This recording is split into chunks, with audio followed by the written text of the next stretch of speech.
म्हणजे जो जो पंतप्रधान पदाच्या शर्यतीत येऊ शकतो त्यांना वेळेमध्ये कापून टाका. तसंच देवेंद्र फडणवीसांचे पंख कापण्याचे प्रकार सुरू झालेले आहेत. काल माझ्यासोबत तिकडे काल परवा माझ्यासोबत विमानात बसले होते, पण हतबल होते, हतबल. म्हणजे कळतच नव्हता मुख्यमंत्री आहे असं काय झालं. ह्या आत्मविश्वास पूर्णपणे गमावलेला हा माणूस. कारण त्यांना कळते की आपले पंख कापतायत आणि कापणारे आपलेच बॉस आहेत. आपण करायचं काय, न्याय तरी कोणाकडे मागायचा, कोणतं दार ठोकायचं. कारण ते दार उघडलं तर पंख कापणार, हे दार उघडलं तरी पंख कापणार. म्हणजे जे काय वाचलंय ते वाचून जेवढे दिवस आहेत तेवढे ढकललेले बरे. या परिस्थितीमध्ये देवेंद्र फडणवीस आहेत. कारण कदाचित उद्या, कारण प्रत्येक गोष्टीला शेवट असतो, यांच्यानंतर कोण, त्यांच्यानंतर कोण, महत्वाकांक्षा सगळ्यांच्या असू शकतात. उद्या कदाचित देवेंद्र फडणवीस पंतप्रधान पदाच्या शर्यतीत आले तर, जसं तुम्ही विसरून गेलात, नितीन गडकरी होते की नव्हते. नितीन गडकरी भाजपचे अध्यक्ष होते, पुन्हा अध्यक्ष होत होते. पण पुन्हा अध्यक्ष झाले असते तर कदाचित नितीन गडकरी पंतप्रधान झाले असते. म्हणून गडकरींचे पंख असे कापले की त्यांच्या सगळ्या त्या निष्ठेमध्ये इथेनॉलचं पाणीच घालून टाकलं, पातळ करून टाकलं, त्यांचं सगळं भेसळ करून टाकली.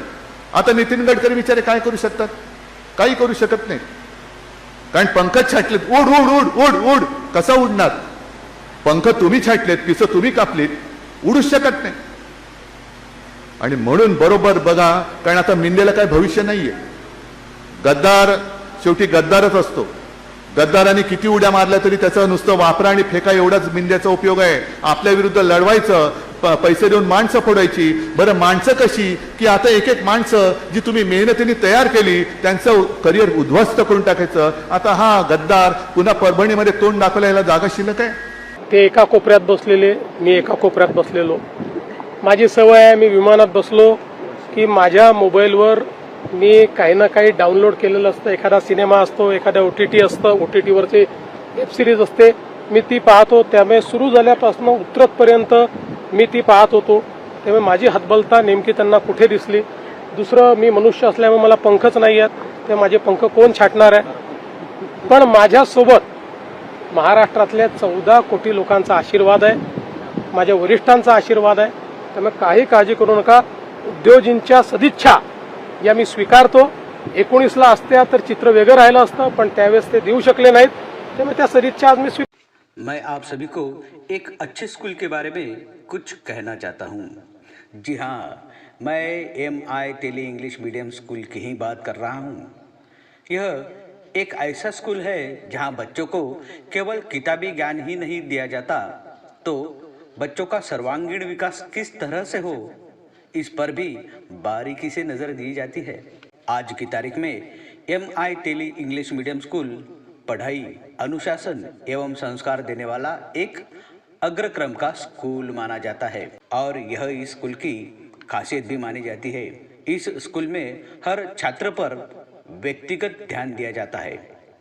MI tele English medium school में प्ले ग्रुप से लेकर 10वीं कक्षा तक छात्र पढ़ते हैं. हर साल शानदार रिजल्ट, जिसमें टॉपर बच्चों की लंबी सूची, यही यहाँ की परंपरा बन गई है. तो आज ही संपर्क करें MI tele English medium school, Khadka road, Bhusawal और MI tele English medium school, Ayan colony, Bhusawal. खुशखबर खुशखबर खुशखबर. इस जिलजिलाती गर्मी में ठंड का एहसास पाए आलिशान वाटर पार्क में. जी हाँ, अब अपने भुसावल शहर में ही इस तपती धूप से राहत पाए सिर्फ और सिर्फ आलिशान वाटर पार्क में. जहाँ पाइए अपनी फैमिली के साथ खुशियों की बहार, जहाँ आपको मिलेगा हिल स्टेशन जैसा ठंड का एहसास. यहाँ आपको अलग अलग वाटर राइड्स, स्विमिंग पूल और अन्य कई सारी राइड्स उपलब्ध होगी. साथ ही साथ आपके खान पान की भी व्यवस्था की गई है, वो भी आपके बजट में. तो देर किस बात की, आज ही आइए और आलिशान वाटर पार्क का मजा उठाइए.